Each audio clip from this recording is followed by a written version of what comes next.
Cuba teka kita nak masak apa hari ni. Sebenarnya kita bukan nak masak tau. Ini kita nak bagi petua untuk siapa-siapa yang ada masalah ulcer dekat bawah lidah, okay? Dekat kerongkong, dekat bibir, okay? So kalau kata siapa-siapa yang ada masalah ulcer, dah puas letak garam, komo air garam, pergi ambil ubat dekat farmasi tapi tak sembuh-sembuh, boleh cuba dua cara, okay? Dua petua ni kita akan kongsikan untuk yang nak cubalah yang tengah mengalami masalah ulcer, okey.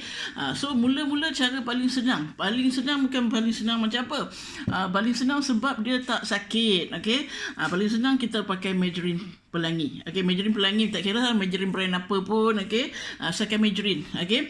Ambil sikit macam ni, ni banyak ni, okey. Ambil sikit je dekat ulcer kita tu, okey. Dekat lubang ulcer yang putih tu kan, sapu je, sapu nipis-nipis macam tu je sebelum tidur. Amalkan sebelum tidur. Ini cara paling senang.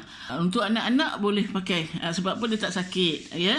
Ini cara yang paling senang, paling mudah, okey. InsyaAllah mujarab mustajab. Sebab apa ramai ni petua orang lama ni, petua orang dulu-dulu. Betul orang tua-tua. Tadi saya tak tahu dari segi saintifik dia mujarab tu dari segi apa, kenapa, tapi memang berkesan insyaAllah. Kalau tak percaya cuba.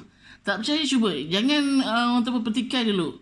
Cuba dulu. Okay, cara kedua, asam keping. Asam keping ni kita ambil lah. Asam keping tak kisahlah yang besar ke kecil kan. Kita rendam dalam air suam boleh, air biasa boleh. Rendam sampai dia kembang. Lepas tu boleh potong.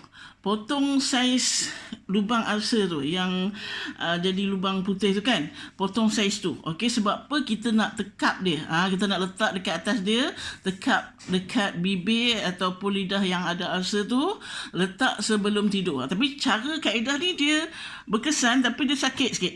Dia pedih.